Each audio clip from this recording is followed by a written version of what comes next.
Hi everyone. In this section, let's look at conservation of energy with non-conservative forces.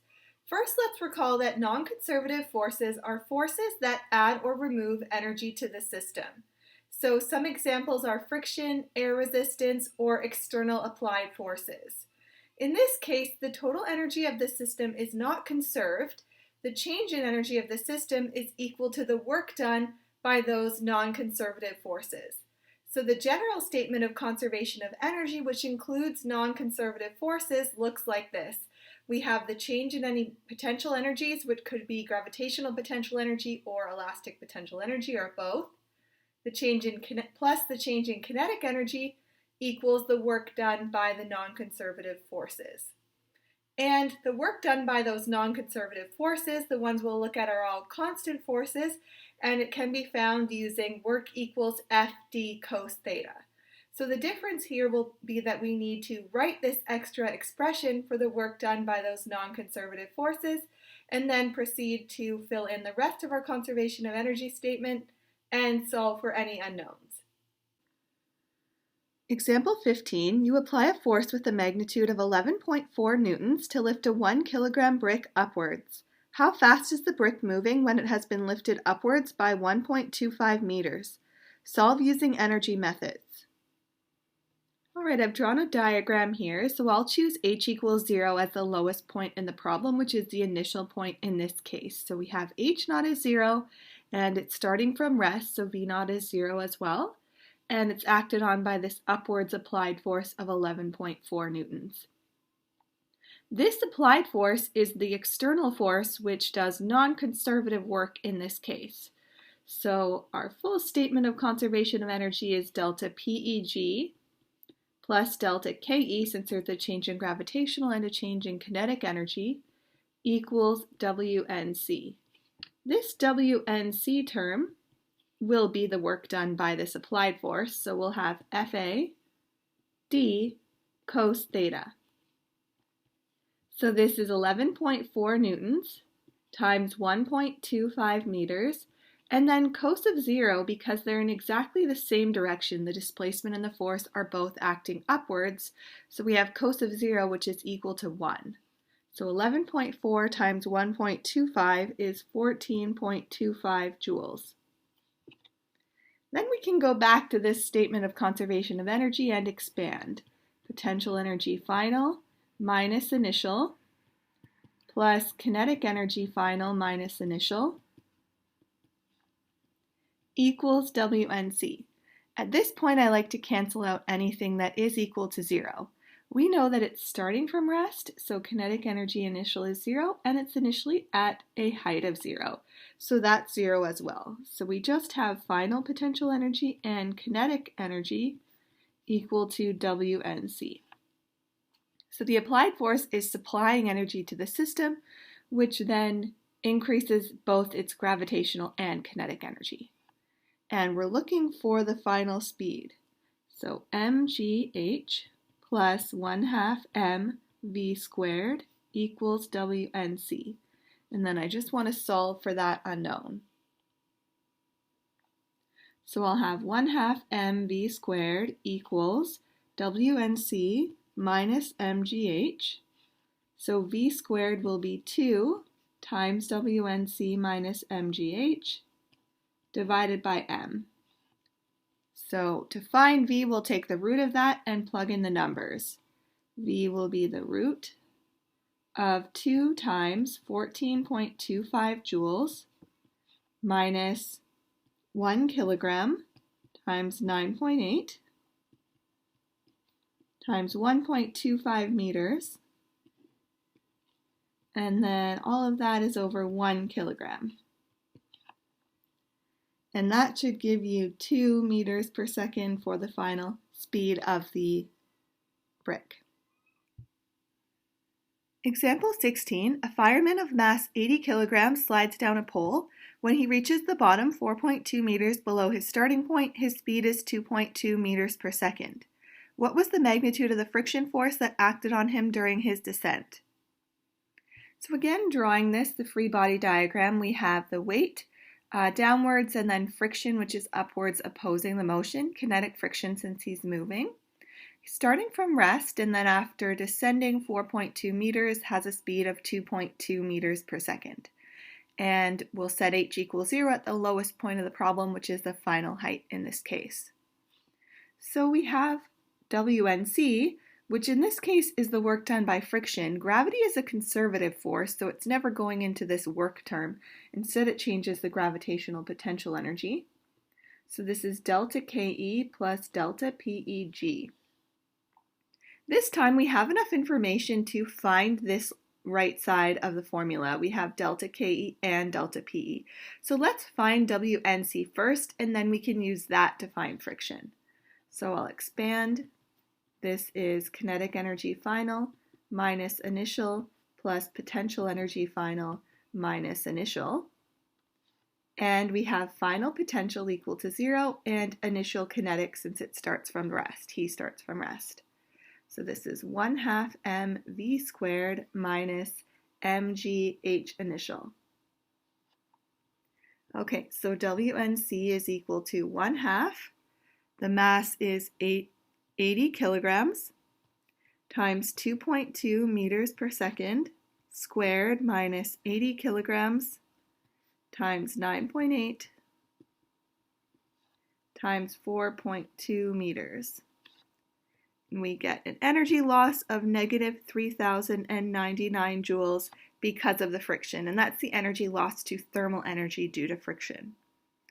So now our work done by the non-conservative force is the work done by friction, so Fk d cos theta, which is Fk d cos 180. We always see this for friction since it opposes the displacement. So negative Fk d. And then we can solve for this force of friction. Fk will equal negative WNC over d. So that's going to be positive 3,099 joules over 4.2 meters, which gives a force of friction of 738 newtons. Example 17, a skier descends a 50-meter long ski hill inclined at 12 degrees to the horizontal. The skier has a mass of 80 kilograms, including gear, and the coefficient of kinetic friction between the skis and the hill is 0.1. If the skier shoves off at 0.5 meters per second, what is their speed at the base of the hill? All right, so let's draw this. I have it drawn here actually.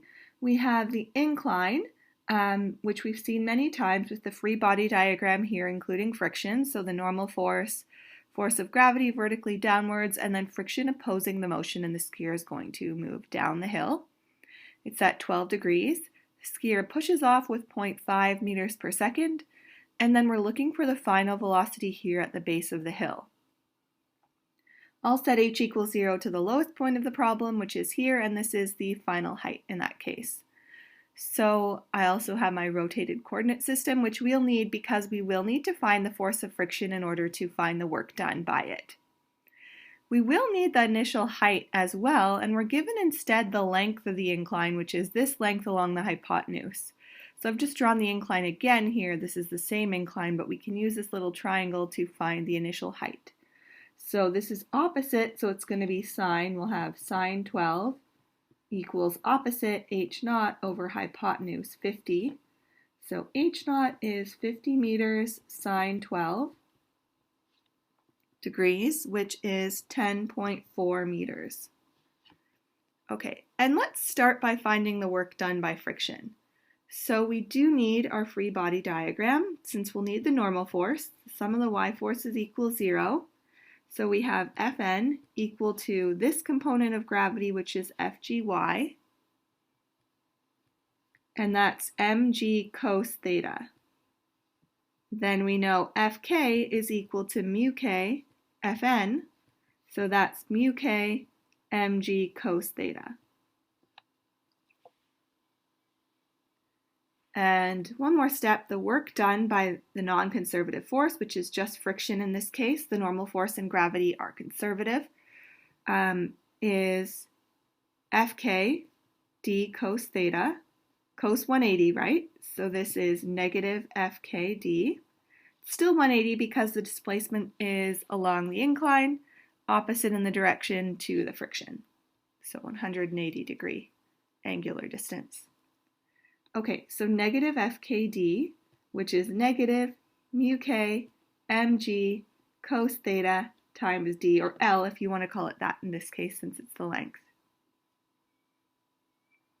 So let's get a number for that. We have all of those constants. So this is negative 0.1 times 80 kilograms times 9.8. This cos theta is cos of our angle because that came in from our force component here. So cos 12 degrees and then times 50 meters. And that's negative 3,834 as the energy loss due to friction. Okay, now going to conservation of energy, we have a change in potential energy plus the change in kinetic equals WNC. So let's expand. Potential energy final minus initial plus kinetic energy final minus initial equals WNC. And then I'm going to have final potential energy equal to 0. And that's it, because initially it's at a height. We have a speed at both the initial and the final cases, so we need to keep those terms. Okay, and expanding further, this is negative mg h naught plus 1/2 m v squared minus 1/2 m v naught squared equals WNC. And just some algebra now, I'm going to solve for this final speed. So we'll have 1/2 mv squared equals WNC plus mg h initial plus 1/2 m v naught squared. Okay, I moved that to make some more room. So now I have v squared equals 2 times all of this long expression here.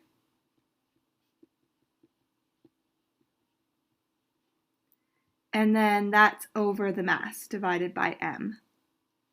And let's take the root and plug in the numbers. So v will be equal to the root of 2 times negative 3,834 joules plus m, 80 kilograms, times 9.8. H initial was 10.4 meters plus 1/2 80 kilograms and 0.5 meters per second was that first speed. Just squeeze that in there. So 0.5 for the initial velocity, and that's squared. Okay, and then all of that is over the mass of 80 kilograms, which gives actually 10.4 meters per second, so the same number we obtained for the height. Example 18, a 0.620 kilogram wooden block is firmly attached to a very light horizontal spring, K equals 180 newtons per meter. It is noted that the block spring system, when compressed 5 centimeters and released, stretches out 2.3 centimeters beyond the equilibrium position. What is the coefficient of kinetic friction? So I think it helps to draw initial and final states when a spring is involved. Initially, the spring is compressed 5 centimeters. It's at rest when it's compressed, and then it extends to 2.3 centimeters past equilibrium. This means friction is definitely acting on the block because if there was no friction or no dissipative forces, the block would extend to 5 centimeters and it would oscillate forever between plus and minus 5 centimeters around equilibrium. So it's only moving to 2.3 centimeters, which means there was a loss of energy. It's also at rest at its endpoint here. So there's no change in kinetic energy and also no change in gravitational potential energy since it remains at the same height the entire time. Only elastic potential energy is changing. Now, during its motion, while it's moving between these points, friction is causing the loss of energy and it would oppose the motion. So if it's going to the right here, then friction is to the left, and then we have the normal force and the force of gravity. Our sum of the y forces equals 0, which means in this case that the normal force and gravity are balanced, so Fn will equal mg. Okay, let's look at our energy equation. Since it's only elastic potential that's changing, that's equal to the work done by the non-conservative force, which is friction. So we'll have spring potential energy final minus initial, both non-zero, equals WNC. So 1/2 kx squared minus 1/2 kx naught squared equals WNC. And let's solve for that term and then we'll use it to find friction. So WNC will be 1/2 times 180 newtons per meter times 0.023 meters squared minus 1/2 times 180 newtons per meter times 0.05 meters squared. And that's negative, it's negative 0.177 joules for the energy lost to the system due to friction. Okay, now our work done by the non-conservative force is negative FKD, as we've seen for friction. So this is negative mu KFN, this is the expression for friction, D, which we've seen the normal force is mg, so negative mu K, mg, D. And I want to use that to solve for the coefficient of friction. So we'll have mu K equals negative WNC divided by mgd. And that's it. We're almost done. We can put in the numbers. So positive 0.177 joules because of the double negative over the mass, 0.620 kilograms times 9.8. And the total distance traveled. So let's look again at the diagram. It went from 5 centimeters on the left of equilibrium to 2.3 centimeters on the right. So a total displacement of 7.3 centimeters. And this is the magnitude of the displacement here. So 0.073 meters. And that gives a coefficient of about, well, almost exactly 0.400.